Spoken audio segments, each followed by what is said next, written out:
फैसलाबाद से मोहम्मद अशफाक मुगल हुकूमत पंजाब की सरपरस्ती में आलमी इदारा सेहत WHO और यूनिसेफ के तावन से 15 से 27 सितंबर तक पहली बार सर्विकल कैंसर से बचाव के लिए वैक्सीनेशन मुहिम शुरू की जा रही है, जिसके तहत 9 से 14 साल की बच्चियों को HPV वैक्सीन लगाई जाएगी।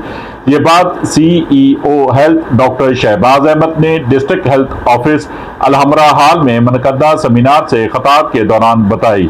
इस मौके पर coordinator to minister health Junaid Azmat Bhatt, director health services doctor Adnan, district health officer doctor Azmat Abbas Khichi, DDHO headquarter doctor Azeem Arshad, doctor Mudassar Saleem, DSV Asad Niazi, madam Shahnaz, WHO UNICEF के अलावा उलमा इकराम, पश्तून नुमाइंदगान, मीडिया वर्कर्स और UCMOs के नुमाइंदे भी मौजूद थे। डॉक्टर शहबाज ने बताया कि सर्विकल कैंसर बच्चेदानी का कैंसर है। इसकी बचाव की वैक्सीन पहली बार पाकिस्तान में 9 से 14 साल की बच्चियों को लगाई जाएगी, जो कि कैंसर के खिलाफ पहली वैक्सीन है, जिसकी बदौलत खवातीन और इस मुज़ी इमराज से छुटकारा पाकर खुशगवार जिंदगी की तरफ लौट सकेंगी।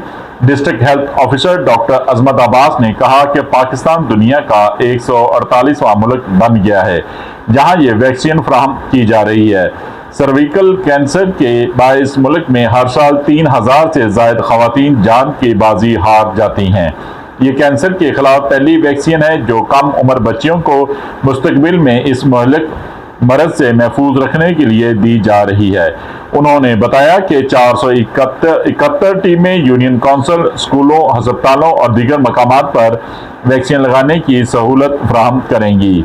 डॉक्टर शहनाज ने कहा कि मुहिम का मरकज पैगाम सेहतमंद बेटी सेहतमंद घराना दिया गया है, ताकि वालिदैन अपनी बच्चियों को इस वैक्सीन के जरिए महफूज मुस्तकबिल फराहम कर सकें।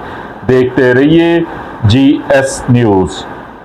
इस वीडियो को लाइक करें, हमारे चैनल को सब्सक्राइब कर बेल आइकन जरूर प्रेस करें